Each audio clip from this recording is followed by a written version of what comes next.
gano'n. Basta kinuha ko yung kanyang medical abstract sa kung saan siya hospital na nanganak, doon sa Santa Teresita, at binigay ko doon sa kanyang OB-GYN, at Mm. sinabi niya sa akin na hindi nga sa'yo to kasi dala ko naman yung passport ko sa Siemens book ko.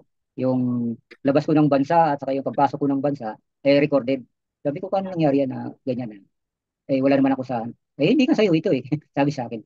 Hindi nga sa'yo ito kasi nang dumating ka, pregnant na siya. Nung makita niya yung medical abstract, binilang niya.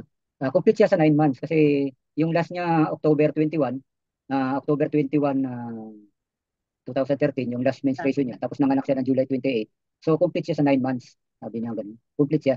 Sabi niya, at saka wala kaming record dito na confine ng bata sa incubator kasi sabi niya, Ayun. 7 months daw at nasa incubator. Sabi ko, ang bata ba na-record sa incubator? May confinement ba sa incubator? Ay wala. Akong niya, ubigay niya. Siyempre alam ko kung ano ang ano ng bata. Sabi, walang record dito yan. Oo.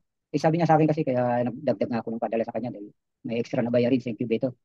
Alibay na Oh, lang yan. wow. Alibay na lang yan ang asawang. Pero hindi na incubator yan sa anak mo.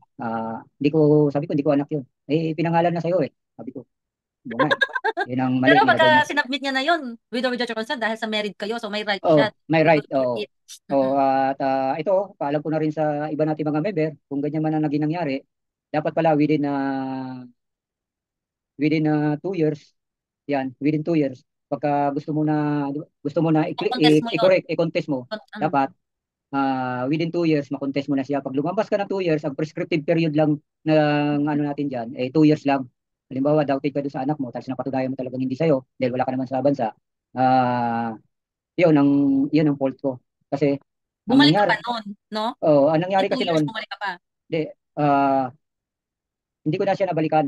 Lately ko na lang kasi nalaman yan, na mag-ask na ako sa lawyer kung ano yung sitwasyon na ganyan. Sabi niya, lapse ka na kasi 2 years lang yan. Yeah. The day na pinanganak yan, na-register siya, 2 years lang dapat, Oo. i-ano mo na, i-contest mo Nak- na. Oo. Oo. At least, kahit na umabot yan ng 3 years yung approval, at least nakapag-file ka na within 2 years, Yeah. carried yun. So, ngayon, yun ang ano ko. Pero alam naman ng pamilya niya, ng kanyang, ng Oo. aking mga in-laws, na hindi akin. Kaya lang, naawa ko sa bata dahil, Wala namang syempre, kinalaman. wala siyang kinalaman, pangalan kung dinadala niya sa pag-aaral niya. Kaya sabi ko doon Bawa naman.